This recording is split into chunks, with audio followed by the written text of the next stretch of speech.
Now we are going to discuss uh, the long question answers, bit E. Okay, the first one, why do we have joints?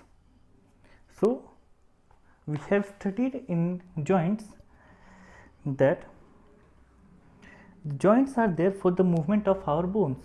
Suppose that we are not having any joint in our hand, in our palm, then we cannot hold the eraser. I can keep it like this, but if I have to hold it, if I have to grab it, I cannot do, it will fall.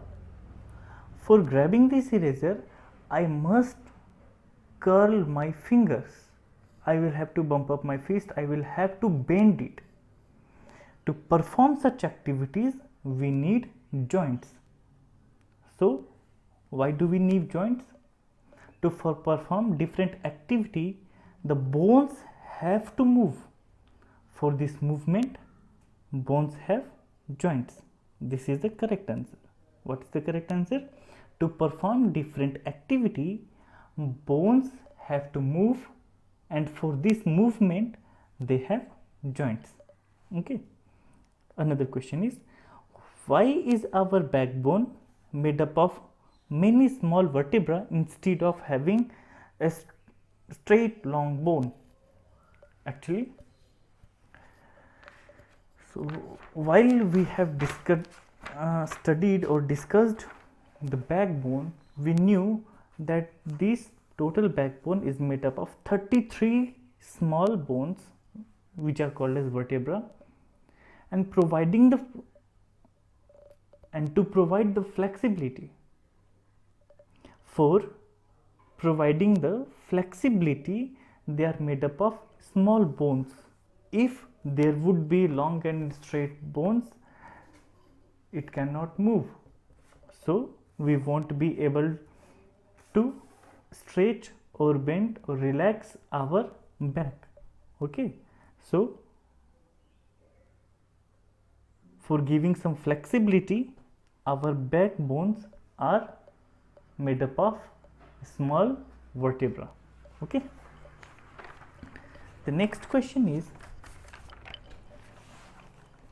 why is the bone marrow known as factory for making blood cells? Dear students, we studied that in bone marrow, the bloods are manufactured. Inside the bone marrow, the bloods are manufactured. Here it has been given in your book, textbook, page number 3. The blood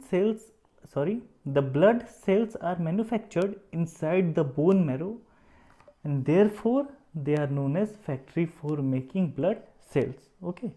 And also in the discussion part, I told you that it was an important segment of this chapter, and now it has come to the question answer part. Okay, so you should memorize this, you should learn it.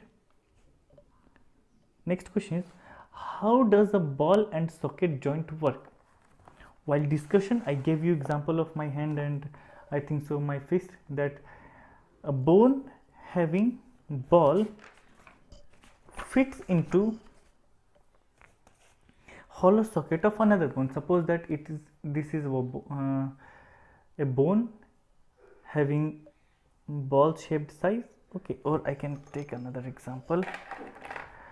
Here I have brought a pot, a small clay pot. Suppose that it is a bone having a ball like shape. It fits into hollow socket of another bone and it allows it for the movement. Okay, suppose that it is a hollow socket. Okay. Hollow socket means khali space, blank space. Okay, so it fits into that and it makes some movement. In this way the ball and socket joint works. Okay, the next question is, this is chapter 2. No. Dogs and cats are also mammals like us. How does our sense of smell compare with that of dog and our sense of hearing with that of bat. Obviously, dogs have better sense of smell, and due to this purpose, in police, in CIDs, or in crime search areas, we use dog because they have better sense of smell than us, and bat have better sense of hearing than us. Okay, they can listen more sensely than us. Also, they can hear the ultrasonic sounds. Okay, the next question: do you breathe even when you are sleeping? Obviously yes, we do breathe when we are sleeping. Give reason for your answer. Why do we breathe in while we are sleeping? Okay, so we breathe in our sleeping. Actually, to stay alive, we need oxygen. Okay, to stay alive, we need oxygen, and we get oxygen when we breathe. Okay, from the process of breathing, we get oxygen. So, to stay alive, we need oxygen, and hence we breathe. So, while we are sleeping, also we need to stay alive. Okay, so we breathe while sleeping. Okay, so this was the discussion part of this question answer segment. I hope so you might have understood this one, and if you haven't, then let me know through the queries. And the written question answer, okay, in the typed one, from where you can write into your notebook, will be available in the form of PDF. Okay, thank you.